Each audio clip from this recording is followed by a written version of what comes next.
এই দেখুন কত একটা ফলসা গাছ, টপটা ভেঙে গেছিলো, যার জন্য এটাকেও আমাকে এখন রিপোর্ট করতে হবে। দিয়ে কিন্তু একটু ভালো মতো চেপে চেপে দেবেন যাতে কোথাও কোনো গ্যাপ না থাকে। এই যে দেখুন কি সুন্দর শিকড়ের জাল হয়ে গেছে একটা, এটাকে বলে রুট বাউন্ড। কি করে শিকড় বড় হয়ে গেছে দেখুন, জায়গা যা পাচ্ছে না। সব গাছের শিকড়ের রং সাদা হয়, কিন্তু এই আম গাছের শিকড়ের রং কিন্তু কালো হয় দেখতে। দেখুন এটা কিন্তু খুবই ইজি কাজ। সবথেকে প্রথমে আমরা ইউজ করবেন সিঙ্গেল সুপার ফসফেট। এটা হচ্ছে ফোরাডন বা ফোলাডন যেটাকে আমরা বলি। এটা করার জন্য আপনাকে যেটা করতে হবে, গাছে আগের দিন জল দিতে হবে না, মাটিটা শুকনো রাখবেন।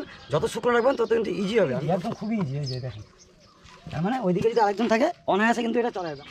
আজ আমি আপনাদের আমার ছাদে বড় বড় কিছু গাছগুলোকে প্রতিস্থাপন করবো, অর্থাৎ এদেরকে ছোটো টব থেকে বড় টবে দিব। আমাদের বাড়ির বাচ্চারা যেমন আস্তে আস্তে বড় হয়, তার সাথে সাথে তার জামাকাপড়ের সাইজও বড় হতে থাকে, সেইভাবে গাছ যত বড় হবে তার কিন্তু রাখার টবের সাইজও কিন্তু আপনাকে দিন দিন বাড়াতে হবে এর ভালো ফলন ও গ্রোথের জন্য। তো আমি বড় টব নিয়ে নিয়েছি, এই যে হচ্ছে আমার বড় টব অর্থাৎ মাছের পেটি। তো নতুন মাছের পেটি কেনার পর আপনারা প্রথমে যেটা কাজ করবেন সেটা হচ্ছে এখানে কিন্তু ভালো করে ছিদ্র করে নিতে হবে। মিনিমাম এই বড় বড় টবে মিনিমাম 5টা করে ছিদ্র থাকা অবশ্যই জরুরি। তাছাড়াও আমার এক্সট্রা অনেক ছিদ্র আছে, আপনার দেখা যাচ্ছে যেহেতু পুরোনো একটা টব আছে।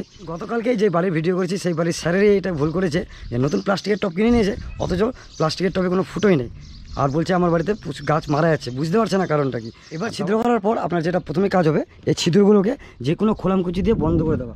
অর্থাৎ আপনার হাতে যেটাই থাকবে, আমি এখানে কোনো জায়গায় টব ভাঙার টুকরো নিয়েছি, কোথাও মাটির প্রদীপ নিয়েছি, আবার কোথাও টাইলসের টুকরো নিয়েছি, যে কোনো এই ভাঙার টুকরো দিয়ে কিন্তু ছিদ্রগুলোকে আপনার বন্ধ করে দিতে হবে। আর যেহেতু এগুলো তো প্রচুর পরিমাণে মাটি ধরবে, তাই এগুলোকে বেশি ওয়েট যেন না হয় তার জন্য আমি প্রথমে অনেকটা লেয়ার দেবো কিন্তু শুকনো পাতার। এবার যেটা কাজ হবে, এর থেকে কিছুটা মাটি ছুটিয়ে নেওয়া আর কিছুটা শিকড় কেটে নেওয়া। তবে কিছু কিছু গাছের ক্ষেত্রে কিন্তু নিয়মটা আলাদা আছে, যেমন এই সবেদা গাছের কিন্তু শিকড় কাটতে হয় না, যতদূর আমি জানি। আর তারপরে কী করবো, এর উপরের লেয়ারের মাটিটা একদমই ফেলে দেবো 100%। তাহলে কী হবে, এই যে ঝাড় জঙ্গলগুলো আছে সেগুলো কিন্তু চলে যাবে। ঠিক এইভাবে দেখেন,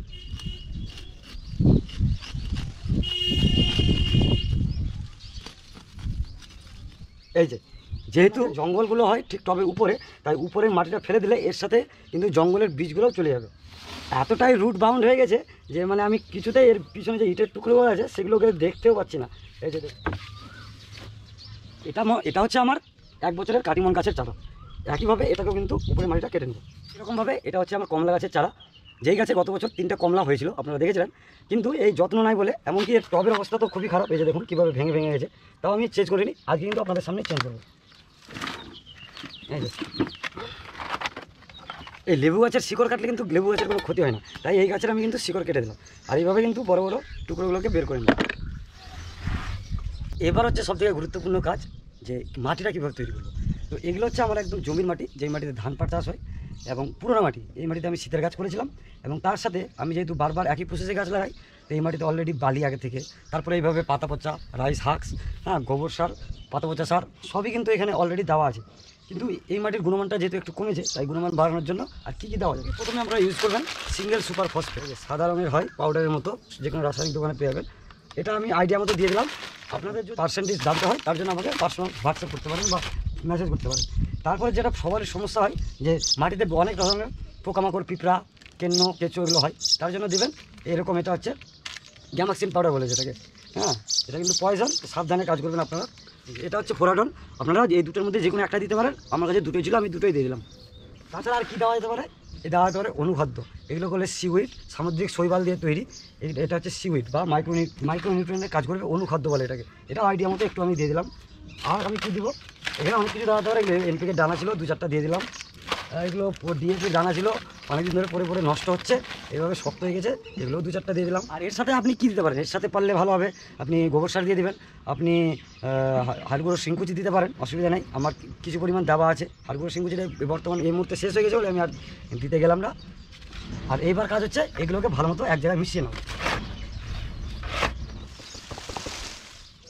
মাটিটা টাইট হয়ে যাবে ভালো, আর গাছটা নড়বে না। তো ফাইনালি আমার 3টা গাছই লাগানো কমপ্লিট হয়ে গেল। এখন সমস্যা হচ্ছে এই ভারী ভারী দানা পেটিগুলোকে চেড়ে নিয়ে যাওয়া। আর দ্বিতীয় কথা হচ্ছে, আপনারা ডাইরেক্ট কিন্তু এটা ছাদেতে রাখবেন না, তাহলে কিন্তু বর্ষাতে আর ছাদের ক্ষতি হতে পারে। তার জন্য করবেন, ইট দিয়ে দিবেন চারিদিকে 4টে ইট, নাহলে বাঁশ দিয়ে দিবেন, বা আপনার যদি র্যাক করা থাকে তো খুবই ভালো। আমার তো র্যাক করা আছে ঢালাই করে। আপনি এবার হয়তো ভাবছেন যে এটা খুব ভারী হয়ে যাবে, একদমই না। যেহেতু আমার এখানে ম্যাক্সিমামই মাটির সাথে 50%ই কিন্তু জৈব জিনিস আছে, আপনার ধানের তুষ বা পাতা পচা সার, ওই জন্য খুবই কিন্তু হালকা। দেখেন আমি এক হাতে কিন্তু চেড়ে নেব, এই যে খুবই এই কাজটা যতটা পারবেন বিকালে দিয়ে করার চেষ্টা করবেন। আর এই কাজটা করার পর গাছকে স্ট্রেস থেকে কমাতে একটু গ্রিন শেডের ব্যবহার বা ছায়াযুক্ত জায়গায় রাখলে খুব ভালো হয়, যদি পারেন। আর না থাকলে কোনো কিছু করার নেই। আজকে ভিডিও এতটুকুই, ভালো লাগলে অবশ্যই একটা লাইক করবেন, শেয়ার করবেন, আর দেখা হচ্ছে পরবর্তী কোনো ভিডিওতে। Thank you, tata, bye bye. ভালো মতো যদি দেখা যায় এখানে, ভালো মতো যদি দেখেন, এই যে ফলসটা কিন্তু এখানে ধরেই রয়েছে। টক মিষ্টি স্বাদের একটা ফল, কালো কালো কালার হয়। যারা গ্রামের মানুষ আছে তারা হয়তো দেখেছেন। এই ফল গাছটাকে আমাকে শেষমেশ রিপোর্ট করতে হবে, 3টা তো হলেই, এটা দিয়ে 4 নম্বর।